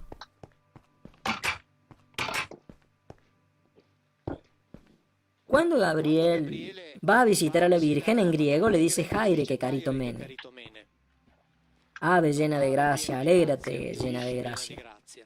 Que caritomene en efecto es un adjetivo en la forma medio pasiva del perfecto del verbo caritó, que quiere decir volverse agradable, pero agradable físicamente, es decir, bella. Belli.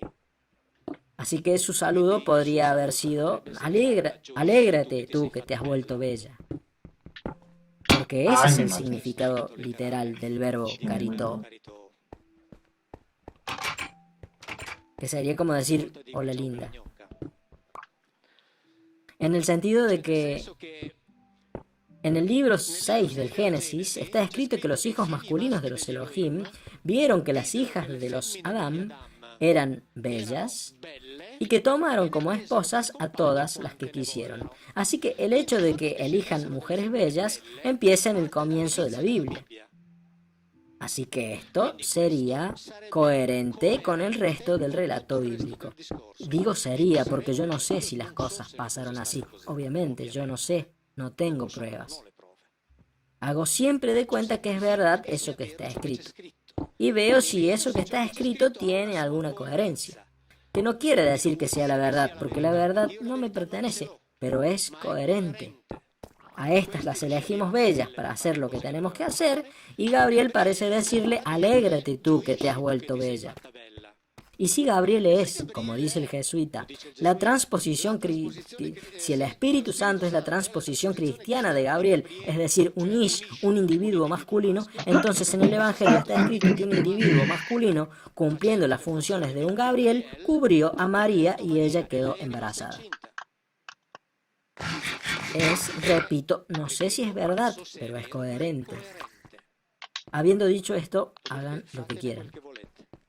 En el texto incluso también está escrito que José tenía el gran temor de que María hubiera sido engañada por alguno que se hubiera hecho pasar por otro.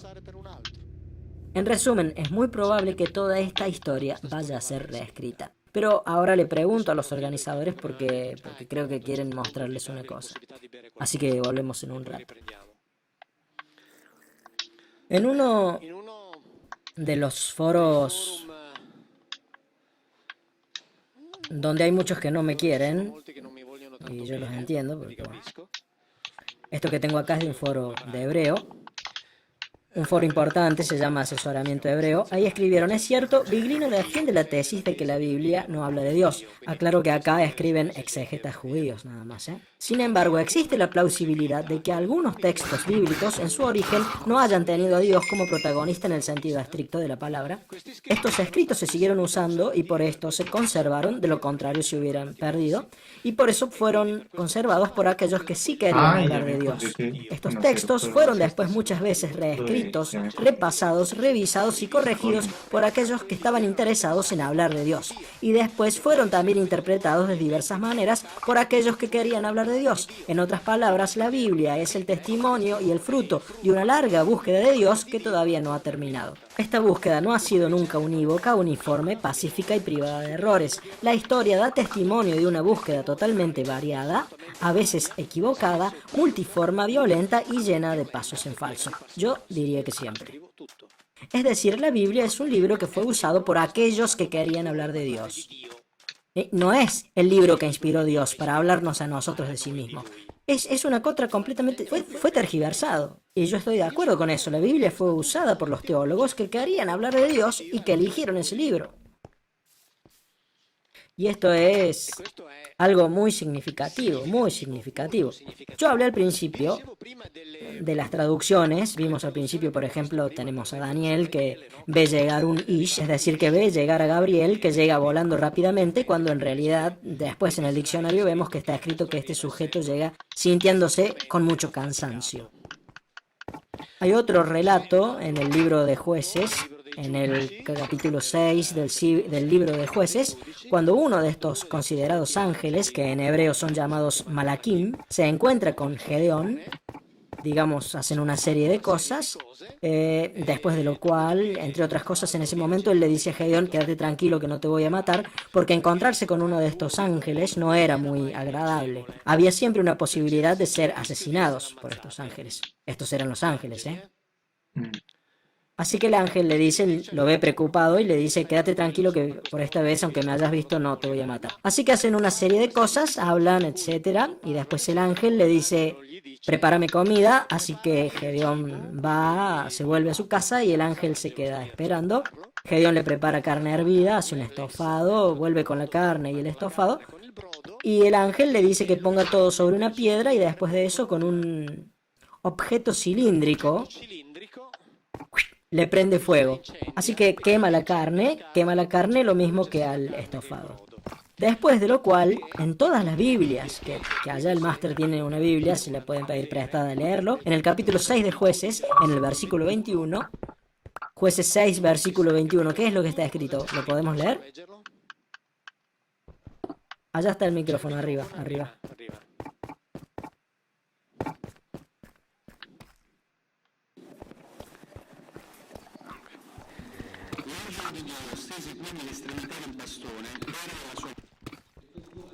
Entonces el ángel del Señor tocó la carne y los panes con la punta del bastón que llevaba en la mano, y salió de la roca un fuego que los consumió. Enseguida el ángel del Señor desapareció de su vista.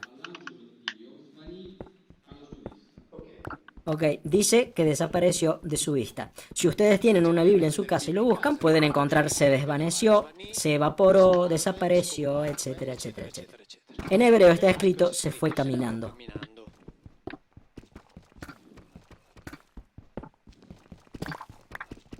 ¿Por qué? Porque los malaquín bíblicos no son los ángeles espirituales rodeados de luz, son individuos de carne y hueso, así que por lo tanto caminan. Para la teología, como los ángeles tienen que ser entidades espirituales, cuando se van, desaparecen de la vista. Y no, se van caminando. Se acabó. Es muy simple, todo muy coherente. No hay necesidad de inventar nada, es todo coherente. Muy bien, cierto. Los ángeles, los considerados ángeles y los considerados teoi, yo dije al principio que todos cuentan la misma historia, por eso ahí en el libro de Mondadori, en ese que está ahí, hablo de los teoi o médicos. De esto, es decir, de los teoi, que sería la palabra en griego para indicar a los Elohim bíblicos, también son mencionados por el apóstol Pablo. Así que si los menciona el apóstol Pablo, los cristianos deberían creerlo porque Pablo es el fundador del cristianismo.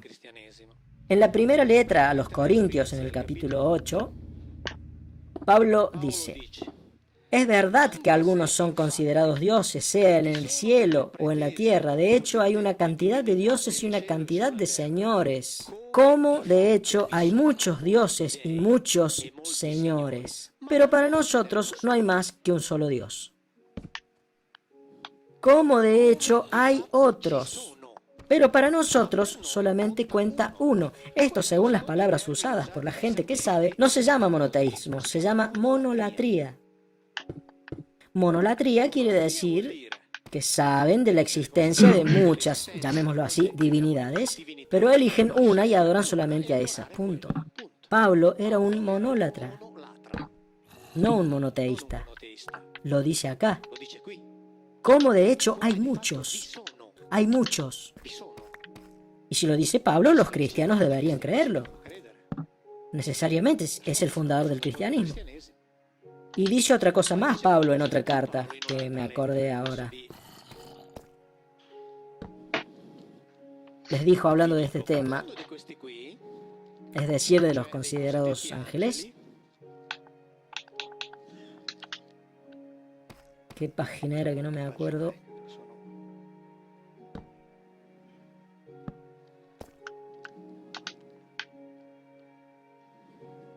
En la carta a los Hebreos, en el capítulo 13, dice: no se olviden de practicar la hospitalidad. Porque al principio, mientras tomábamos el café, alguien dijo: pero estos de la historia están entre nosotros, están de incógnito, etcétera, etcétera. No se olviden de practicar la hospitalidad, ya que gracias a ella, algunos, sin saberlo, hospedaron a los ángeles. Es decir, son tan parecidos a nosotros que no se los puede diferenciar. Así que si cualquier extraño te pide hospitalidad, dásela, porque tal vez sea uno de ellos. Carta a los Hebreos, traducción de la Biblia de la Familia Cristiana. Resumiendo, lo dicen por todos lados. Así que obviamente la religión monoteísta tiene que, ¿cómo decirlo?, hablar de otras cosas. Pero esto es lo que está escrito. Esto es lo que está escrito. Y es lo que les decía al principio, que tengo el trabajo más estúpido del mundo. Leo lo que está escrito. Después de lo cual se explican un montón de cosas que encajan perfectamente. Pero por favor, después que cada uno tenga la fe que quiera, etcétera, etcétera, etcétera. Pero en el momento en el que uno hace la elección, y aunque sea una elección de fe, por lo menos hay que saber lo que está escrito. Y está escrito que Pablo dice que los dioses son muchos, que se puede hospedar a los ángeles sin saber que uno está hospedando a los ángeles. Está escrito que omnipotente no significa omnipotente. Está escrito que no se habla de creación, no se habla de pecador. Y eso es lo que está escrito. Y después está lo que se cuenta. Pero cuando escuchemos eso que nos cuentan, si leemos la Biblia, por lo menos vamos a saber qué es lo que está escrito, porque de otra forma vamos a escuchar solamente la explicación. Y así que es por esto que yo digo que es fundamental. Muy a menudo en mi página de Facebook aparece alguien que escribe, encuentro el comentario ahí: no lean los libros de Biblino. Yo en vez de eso digo, lean los libros de los teólogos, léanlos, pero así como también lo tienen que hacer con los míos, léanlos con la Biblia al lado. Hagan lo mismo con los míos, lo mismo, lo mismo. Agarren un libro mío y tengan la Biblia a mano.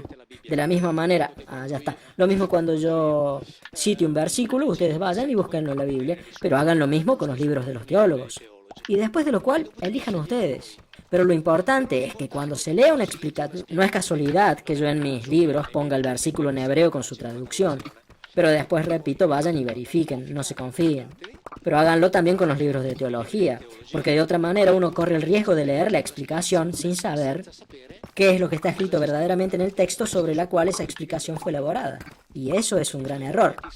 Pero no se aplica solamente a la Biblia, ¿eh? O sea, si yo leo la interpretación de Pinocho, antes que nada tendría que leer Pinocho. Y después de eso recién leer las explicaciones. Ya saben que de Pinocho hay miles de explicaciones psicoanalíticas, psicológicas, religiosas, pedagógicas, etc. Pero si nunca leí Pinocho, es inútil que lea los libros escritos sobre Pinocho. O en todo caso, cuando lea los libros sobre Pinocho, tendré una copia de Pinocho al lado, así cuando citen un pasaje puedo ir y leerlo. Hagamos lo mismo con la Biblia. Porque en la Biblia están escritas estas cosas que estamos viendo ahora. ¿Entienden? De otra forma, repito, vamos a escuchar solamente las explicaciones. Y las explicaciones están muy a menudo, obviamente, muy pero muy bien construidas. Están Sí. a tal punto Ay. bien construidas que se escriben muy a menudo ¿Quién como te si la pegó? Biblia no existiera. Porque lo dije al principio, lean la Biblia y cuando encuentren el pasaje que se ha afirmado y documentado que habla del amor de Dios por la humanidad, atención, no por Somos Israel, una sino por la familia humanidad, feliz por favor, muéstrenmelo. con un gran Cuando se hable de la rato. humanidad, es ¿Cómo? decir, Dios diciendo que ama a toda la humanidad. La Si lo Pilazuli, encuentran, sí. me lo muestran. ¿Ah? Porque yo, la verdad, hasta ahora no lo encontré. Bueno, Lady. El problema, ¿cuál ¿Tú eres es? Lady? Uno de los problemas.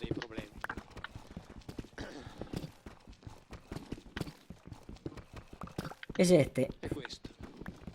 Si ustedes quieren probar de leer la Biblia en una forma que los ayude a entenderla un poco más, lean la Biblia que tienen en su casa basándose en esta regla. Cuando encuentren escrito Dios, lo descartan y no le ponen ninguna traducción, solamente pónganle la palabra que usaron los autores bíblicos, que es Elohim. No se pregunten qué es lo que quiere decir porque hasta el momento nadie en el mundo ¿Y sabe qué quiere huiste? decir ¿Por qué te exactamente, por lo fuiste? cual cada vez que se trata de dar una traducción es No común huyas. que digan algo que ¿Te después fuiste? tiene que ¿Dónde? ser explicado porque la verdad es que no se sabe Ah. el significado de Elohim. Pero como la Biblia tiene que hablar de Dios, los teólogos, la exégesis teológica eligió traducir Elohim como Dios, ¿ok?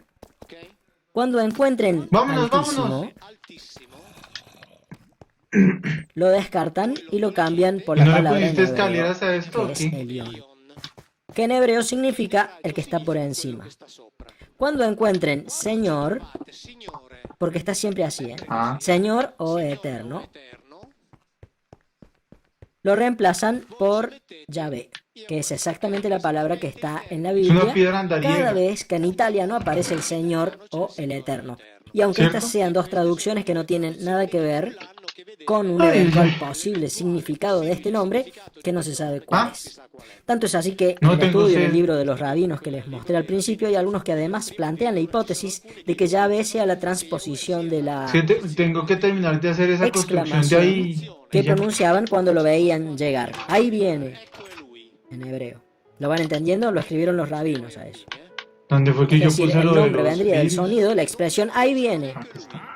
O sea, piensen que estaban diciendo que Dios llegaba desde otro lado. ¿Ok? Porque si ustedes hacen esta sustitución acá, que significa sustituir las traducciones, lo digo así tranquilamente, fantasiosas, por las palabras originales, es decir, no hagamos ninguna traducción y respetemos el texto tal como está, ustedes van a tener una sensación inmediata. Porque cuando lo lean de esta forma van a encontrar Dios hizo esto, el Altísimo hizo esto otro, el Señor, el Eterno, y eso da la sensación de que es siempre Él, y no. Si ustedes leen la Biblia de esta manera, entenderán y lo van a entender rápidamente que cuando los autores bíblicos usaban estas Está palabras, lloviendo. se referían a identidades diferentes. ¿Cómo? Lo van a entender inmediatamente, ¿Un dancing? sin necesidad de traducir nada. Porque si se lo empieza a traducir, se lo empieza a Un discutir, y dancing. así que no lo traduzcamos, así no discutimos. Y así van a ¿Y por entender qué que estás este de haciendo acá, es que un Elión, es el dancing? jefe, que estos de acá, los Elohim, eran muchos, y que este de acá, Yahvé, era uno de estos Elohim. Lo van a entender perfectamente. Clarísimamente. Porque, por ejemplo, si leen Mi hermano está haciendo un dancing. Deuteronomio 32:8, Que no está haciendo ningún cuando el dancing. Altísimo, lo cambiamos por Mi hermano Elión, diría así, ¿cierto? cuando Elión dio a las naciones su herencia, cuando dividía a los hijos del hombre, fijó las fronteras de los pueblos. Pero la parte de Yahvé es su pueblo, Jacob es su herencia. Es decir, cuando Elión dividió a él, Yahvé, le tocó Jacob. Que no se orina. ¿Entienden? Versículo 12. Ah, Yahvé, él solo lo condujo. No había con él ningún Elohim extranjero. Hagan esta sustitución que les digo y lo van a entender así todo de golpe. Cuando el jefe hace las divisiones, a él, Yahvé, le toca a esa familia y él dice, estos me los guardo para mí, y con él no había ningún Elohim extranjero. Es clarísimo que fue una división de bienes. Está clarísimo el jefe, el ¿Perdón? grupo, uno del grupo, y como la Biblia se ocupa de estos,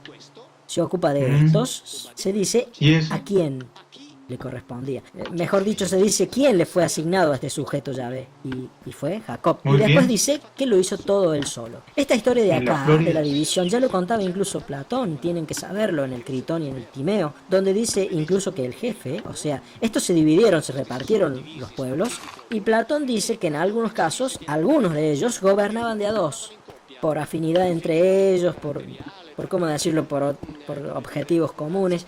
Así que algunos de ellos gobernaban, como por ejemplo Atenas y Éfeso, los que heredaron esos pueblos, gobernaban juntos, y en la Biblia se dice que en vez de eso, él gobernó a estos de acá solo, sin ayuda de nadie. Es lo mismo, no hay ninguna diferencia. Y está escrito acá, solamente tienen que hacer estas sustituciones. Cuando